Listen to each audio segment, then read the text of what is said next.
कहते हैं झूठे सुख को सुख कह ये मान रहा मनबोध, ये सकल चबी ना काल का कुछ मुख में कुछ बोध। तो परमात्मा ने ये आग पहले नहीं लगने दी शिक्षा की।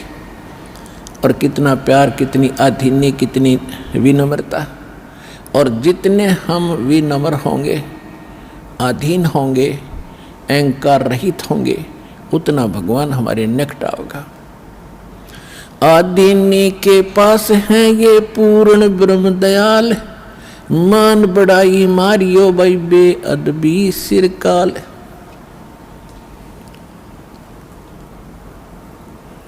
अब जितने हम विनम्र रहेंगे परमात्मा उतना ही साथ देगा।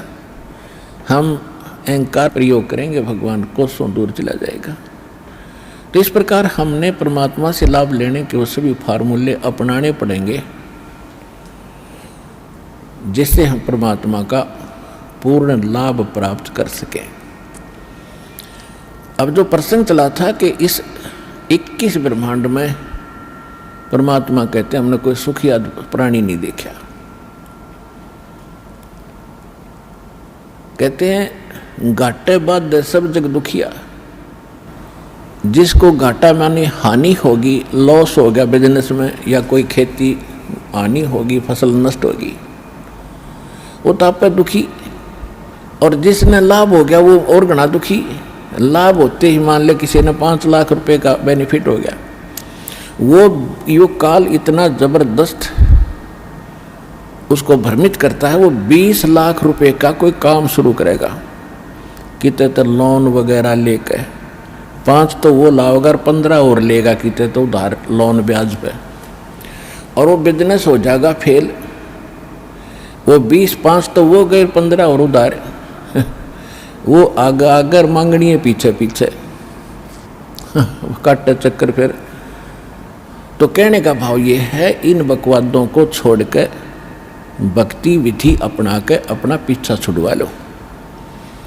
इतनी सी बात है। परमात्मा 120 वर्ष तो पहले कह के चले गए। अब वो एक अपना एफिडेविट छोड़ गए, अपनी वाणी छोड़ गए भगवान विधान बना के। आज ये दास 20 वर्ष से ये दास लग रहा है इसी को समझाने और बताने के लिए।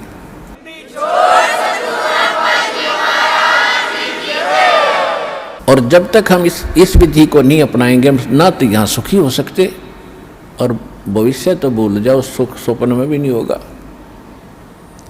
जब परमात्मा की सही विधि, सही भक्ति और उसकी मर्यादा पर हम चलेंगे, हम यहाँ भी सुखी होंगे।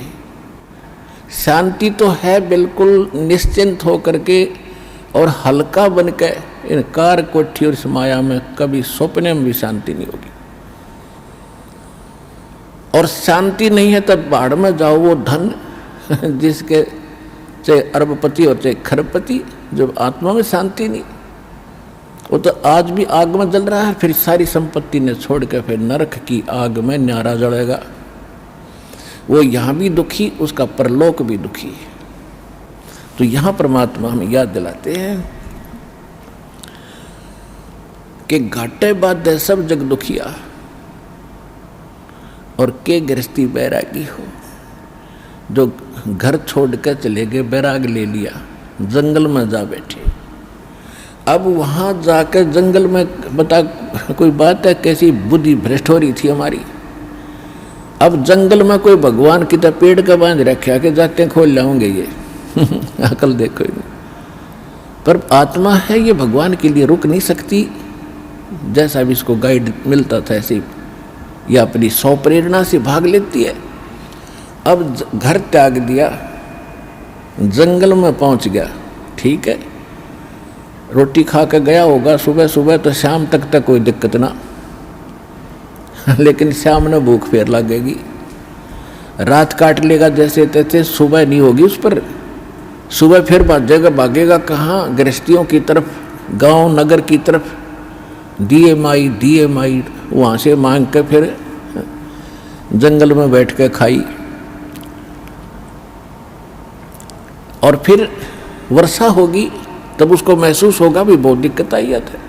फिर एक झोंपड़ी डालेगा। सर्दी लगेगी तो कोई कंबल मांग के ले आओगा किसी से। फिर के छोड़ा हुआ भी चिंता वहाँ नौकी नो बन गई, वो फालतू ज़्यादा बन गई। वहाँ बड़े बनाए मकान थे, बड़ी बनाई रजाई कपड़े थे और बड़ी बनाई रोटी मिलनी थी। वहाँ ना भक्ति करेगी, वहाँ जा बकवाद करी, इस ऐसे भगवान मिलेगा। तो कहने का भाव ये है, बगैर ज्ञान के हम डले ढोरे थे और गृहस्थी न सोचने लग गए कि ये जो बाहर बैठा जंगल में तपस्या कर रहा है यूँ पाओगा भगवान। तो परमात्मा के पाने का विधान विधि हमारे सदग्रंथ बताते हैं और खुद भगवान बताते हैं, या जिन्होंने परमात्मा पाया वो संत महापुरुष बताते हैं। और जिन महापुरुषों ने परमात्मा बताया उन्होंने जो विधि अपनाई वो हमारे सदग्रंथों में ज्यों की त्यों है, वही विधि उन्होंने अपनाई, उनको भगवान मिला। और जिन्होंने वो विधि नहीं अपनाई अपने सदग्रंथों वाली, उनको भगवान नहीं मिला। इसलिए आज तक भगवान को निराकार निराकार कहते रहे, रामकृष्ण को भगवान मानते रहे। भगवान तो कबीर साहब थे, आज तक किसी ने बताया भगवान कबीर साहब है? ये कबीर पंथी भी कहते हैं कबीर साहब तो अलग है और परमात्मा न्यारे। इनकी विधि थी नहीं जो भगवान को देख सके और पा सके। तो कहने का भाव यह है दास का कि परमात्मा पाने के लिए भगवान ने स्वयं एक रोल किया, भूमिका की।